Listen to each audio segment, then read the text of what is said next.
Anak kecil ini terlalu menyedihkan. Anak 6 tahun ini, ibunya tidak pernah membiarkannya makan daging.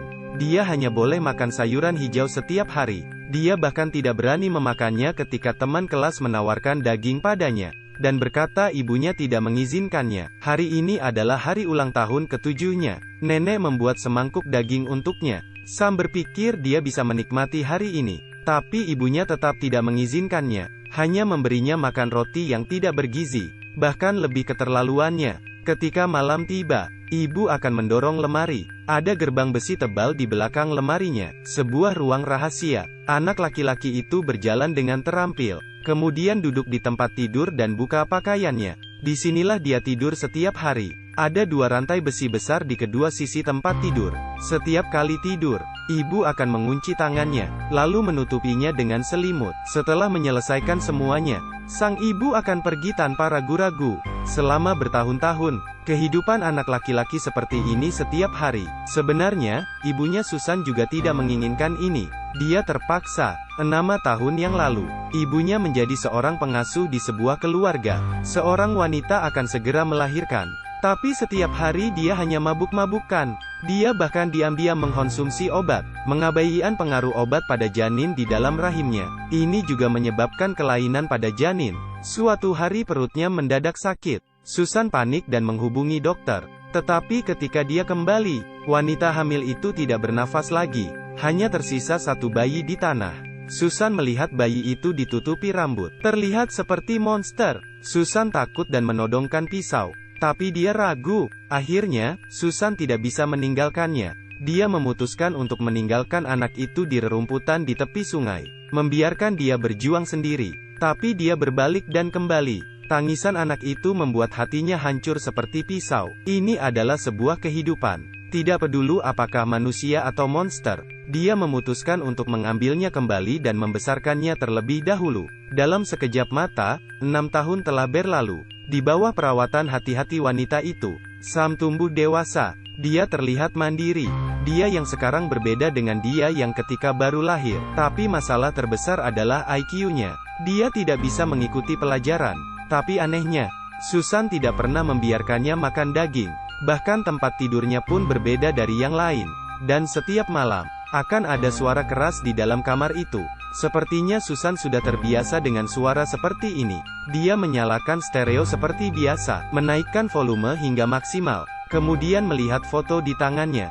Diam-diam berkata kepada wanita di dalam foto, "Semua baik-baik saja, anakmu juga sudah dewasa." Anak kecil yang malang. Setiap hari ketika tidur, ibunya akan menguncinya di ruang rahasia, lalu mengunci tanganku dengan rantai tebal.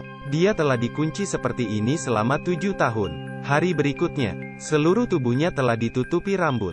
Banyak goresan di pintu. Tapi dia tidak ingat sama sekali apa yang telah terjadi tadi malam. Susan memotong kukunya yang panjang dan mencukur bulu rambutnya. Setelah dibersihkan, Sam kembali menjadi seperti anak lainnya. Tidak ada yang tahu, dia yang terlihat begitu bersih. Ada wajah seperti binatang di belakangnya. Susan sedang terburu-buru untuk pergi keluar hari ini. Dia mempercayakan Sam ke tetangganya. Tetangga melihatnya sangat kurus dan sedikit kurang gizi. Dia memasak daging sapi untuknya. Sam menatap daging di depannya untuk waktu yang lama. Karena ibunya tidak pernah membiarkan dia makan daging. Dengan bau yang harum, Sam akhirnya tidak tahan. Begitu satu gigitan, dia langsung menyukai makanan ini. Dia merasa ini jauh lebih enak. Dia yang baru pertama kali makan, langsung menggunakan tangan dan mengambilnya. Dia makan seperti serigala lapar. Saat malam haru ibunya pulang, dia menemukan bahwa putranya memiliki perilaku aneh. Tiba-tiba menjadi mudah tersinggung. Sam bertanya, "Siapa foto wanita ini?" Akhirnya Susan memberitahunya jika itu ibu kandungnya. Tapi ketika dia lahir ibunya meninggal. Sam tidak percaya. Dia berpikir banyak hal yang telah dirahasiakan darinya. Melihatnya Sam semakin emosi. Susan terpaksa mengirimnya ke ruang rahasia. Keesokan harinya ada goresan di kedua sisi gerbang besi. Pakaian juga tercabik-cabik. Bahkan satu sisi rantai rusak. Sam hanya diam menatap ibunya. Ternyata dia baru bangun. Susan melakukan semua ini untuk melindunginya. Dia juga menceritakan tentang ibu kandungnya. Suatu hari ketika liburan, ibunya berkenalan dengan seorang pria. Keduanya melaju ke puncak gunung, melewati malam yang tak terlupakan. Kemudian dia perlahan tertidur. Ketika dia bangun, pria itu telah berubah menjadi serigala. Bahkan serigala itu hampir merenggut nyawanya. Tidak lama setelah dia tahu bahwa dia hamil, dia mencoba menemukan pria itu. Tetapi pria itu telah menghilang seperti udara. Tidak ada yang mengenalnya. Dan ibunya meninggal karena distosia. Setelah mendengar cerita tentang ibunya, emosinya perlahan mulai stabil. Dia mulai bermain dengan temannya di sekolah. Tetapi ketika pulang sekolah, Sam tidak pulang ke rumah. Susan dengan cemas bertanya kepada tetangga. Saat yang bersamaan, Sam dan teman sekelasnya datang ke pusat perbelanjaan. Teman sekelas saya tidak tahu ada bahaya yang perlahan mendekatinya. Tepat ketika mereka bermain petak umpet, ternyata mall sudah ditutup. Dan malam ini adalah malam bulan purnama. Sam mulai tidak bisa mengendalikan dirinya. Temannya mendekati Sam dan melihat tangannya tumbuh kuku yang tajam. Banyak rambut di wajahnya. Matanya berubah warna. Temanya terkejut. Seketika Sam berlutut di tanah.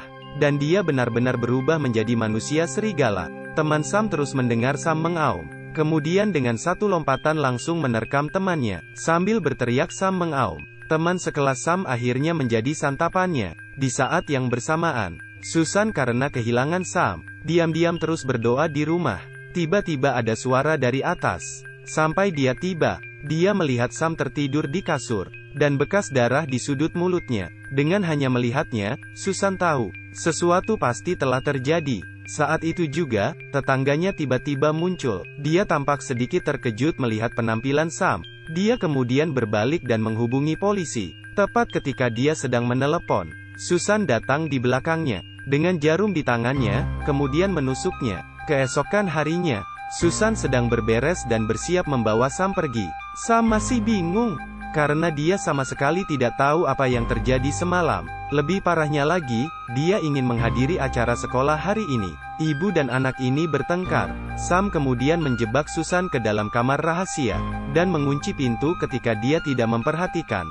Sam datang ke acara di sekolahnya. Sementara keduanya bersenang-senang, bocah itu tiba-tiba merasa ada yang tidak beres.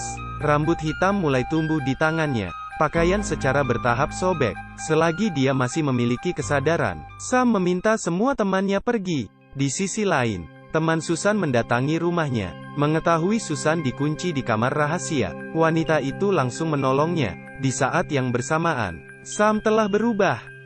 Tepat ketika dia akan menerkam, tiba-tiba terdengar suara tembakan. Untungnya Susan cepat tiba. Susan membawanya pulang ke rumah. Dia bahkan mengobati lukanya, sambil menyanyikan lagu anak-anak, untuk menenangkan emosinya.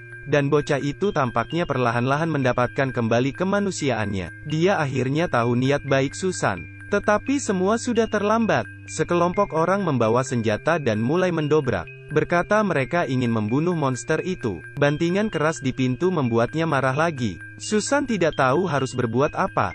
Dia tanpa sadar melepaskan rantai itu. Kemudian mengulurkan tangannya. Tetapi Sam tidak melukainya. Sebaliknya dia menggenggam tangan Susan. Keduanya memutuskan untuk menghadapi gerbang besi ini bersama. Kadang-kadang, ada cinta tidak hanya di antara orang-orang, tetapi cinta juga dimiliki antara hewan dan manusia. Di akhir film ini, Sam akhirnya bisa mengatasi nafsunya. Ini artinya, cinta bisa mengalahkan naluri binatang.